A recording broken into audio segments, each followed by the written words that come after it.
Hello दोस्तों, नमस्कार। कैसे हैं आप सब? दोस्तों उम्मीद करता हूँ आप सब ठीक होंगे।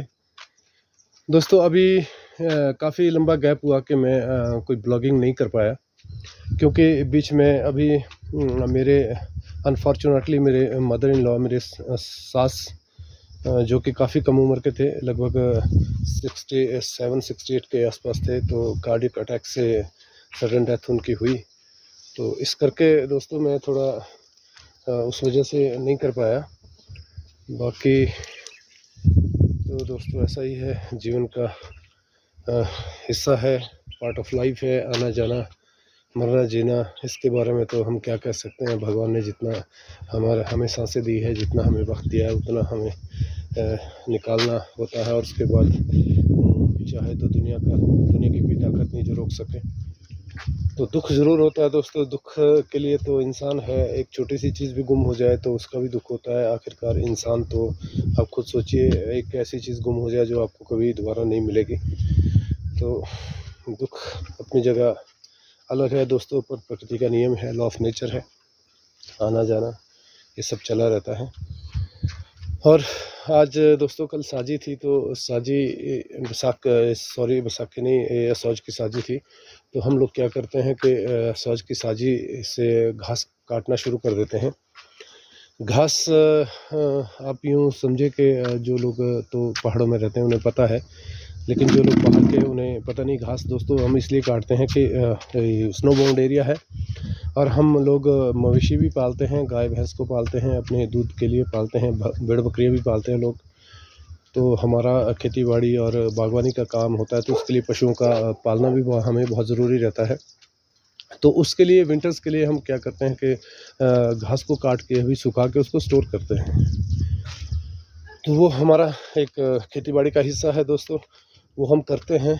तो उसके लिए अभी घास कटाई हम शुरू करते हैं। तो आप देख पा रहे हैं कि मौसम इतना ख़राब हो चुका है कि बरसात ने एक बार पुनः दस्तक दे दी है। बरसात हल्की नहीं, बहुत भारी रही। कल रात को इतनी बारिश हुई, और बल्कि मुझे कहीं जाना था मॉर्निंग में, तो मैं नहीं जा पाया, क्योंकि रोड्स इतनी बारिश हुई, रोड्स डैमेज हो जाते हैं, स्लाइड आ जाते हैं, कहीं कहीं पत्थर गिर जाते हैं, तो नहीं जा पाते। तो मैंने रिस्क नहीं लिया, मैं नहीं गया। तो ऐसा ही है दोस्तों। अगर मौसम मैं आपको दिखाऊं तो आप देख पा रहे हैं, अभी तो बादल छट चुके हैं, लेकिन रात भर इतनी बारिश हुई कि आप देख पा रहे हैं नीचे सब गीला है, सब कुछ भीग चुका है। और अगर आप यहाँ देखें तो ये बारिश का पानी आपको नज़र आ रहा होगा, इतनी भारी बारिश हुई। आप इसे अंदाज़ा लगाइए कि कितनी बारिश हुई होगी। तो ये तो दोस्तों प्रकृति का अपना नियम है, इसके बारे में हम क्या कर सकते हैं। और इस बार आपने देखा होगा कि बरसात इतनी भारी रही कि हम लोगों ने बहुत सारे डैमेज देखे, मकान गिर गए, सड़कें तो आप पूछिए मत, और लोगों की जानें भी गई। चलो दोस्तों, क्या कर सकते हैं, प्रकृति के साथ हमने कुछ ज़्यादा ही छेड़छाड़ कर दी है, तो शायद इसी का ही नतीजा है। लेकिन अगर आप देखें तो मौसम नो डाउट बहुत खूबसूरत है, और यहाँ की जो लोकेशन है वो वाकई बहुत सुंदर है, बहुत खूबसूरत है। हम कहीं भी जाते हैं हमें कहीं अच्छा नहीं लगता, जबकि ऐसा नहीं है कि दुनिया में हर एक हिस्सा बहुत खूबसूरत भगवान ने बनाया हुआ है। लेकिन उसकी खूबसूरती दोस्तों तभी है अगर हम पर्यावरण को सुरक्षित रखने की कोशिश करते हैं। क्योंकि आपने देखा होगा पर्यावरण हमने काफ़ी डैमेज कर दिया है, हम लोगों ने ही, क्योंकि विकास हमारी अलग रिक्वायरमेंट है, विकास करना ज़रूरी है, लेकिन विकास के साथ साथ पर्यावरण को भी भारी नुकसान हम कर रहे हैं। आपने देखा होगा, उसके परिणाम भी आपने देखे होंगे। तो ऐसा ही है दोस्तों। बल्कि आज मैं आपको चूड़धार दिखाने की कोशिश करूंगा, लेकिन नहीं दिख पाएगा, क्योंकि वहाँ पे क्लाउडिंग है। चूड़धार की जो पहाड़ी है वो बादलों से बिल्कुल घिरी रहती है, और ऐसे मौसम में तो बिल्कुल ही घिरी रहती है। अदरवाइज़ मौसम साफ़ होता है तो चूड़धार की पहाड़ी यहाँ से साफ नज़र आती है, और मैंने कई ब्लॉग में आपको दिखाने की कोशिश भी की है। यहाँ से चूड़धार दोस्तों ज़्यादा दूर नहीं है। यहाँ से रोड साइड से हम लोग मढ़ालानी तक जाते हैं। मढ़ालानी एक पॉइंट है जहाँ पे आप अपनी गाड़ियों को पार्क कर सकते हैं, जहाँ से हमें ऑन फुट ही जाना होता है। वो उस पॉइंट का नाम मढ़ालानी है, और वहाँ से डिस्टेंस जो चूड़धार का है वो लगभग 5 या 5.5 किलोमीटर के आसपास है, ज़्यादा दूर नहीं है। ट्रैकिंग के लिए बहुत ही अच्छा है। तो दोस्तों बहुत लोग जाते हैं चूड़धार, जो लोग नहीं जाते हैं, जिन लोगों को पता नहीं चूड़धार का, जो इस ब्लॉग के माध्यम से सुन पा रहे हैं, तो मैं उन्हें बताना चाहता हूँ कि चूड़धार एक ऐसी पहाड़ी है, हमारा धार्मिक स्थल है। और अगर ट्रैकिंग के हिसाब से देखें तो बहुत ही खूबसूरत है। लगभग 12,000 फीट की हाइट पे वो पहाड़ी है। और हमारे एरिया में सबसे ऊंची पहाड़ी है दोस्तों, बहुत ही सुंदर और बहुत ही भव्य वहाँ मंदिर बना हुआ है।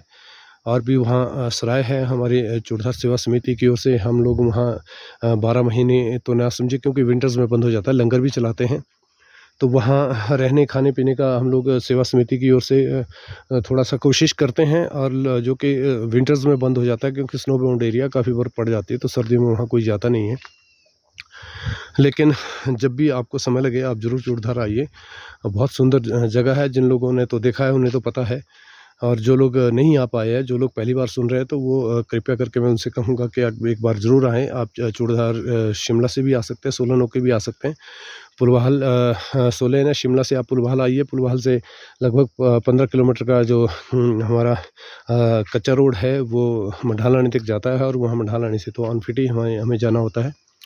तो दोस्तों ऐसा ही है कि ये अपनी सुंदरता है दोस्तों। यहाँ के पहाड़ लगभग हर जगह ही सुंदर होते हैं, और यहाँ पे अगर आप देखें तो नो डाउट बहुत सुंदर है। और ये मुझे तो बहुत ही अच्छा लगता है जबकि आसमान में कुछ बादल होते हैं, और आप देख पा रहे हैं कि ये बादल के साथ साथ ये जो नीचे से स्टीम हमारी उठती है, जो वर्षा चक्र है हमारा, बारिश में जो नदियाँ और हमारे नाले भर जाते हैं और वहाँ से स्टीम उठती है, तो वो आप देख पा रहे हैं छोटे-छोटे बादल पहाड़ियों से नीचे। लगता है कि पहाड़ियों से नीचे आसमान से बादल नीचे उतर रहे हैं। दरअसल ये नीचे नहीं उतर रहे दोस्तों, ये स्टीम है हमारा, ये ऊपर को बन रहा है, भाप बन रहा है, और ये ऊपर जो बादलों में जाएगा तो बादल इसी से बनते हैं दोस्तों। आप सभी को पता है, ये वर्षा चक्र का हिस्सा है।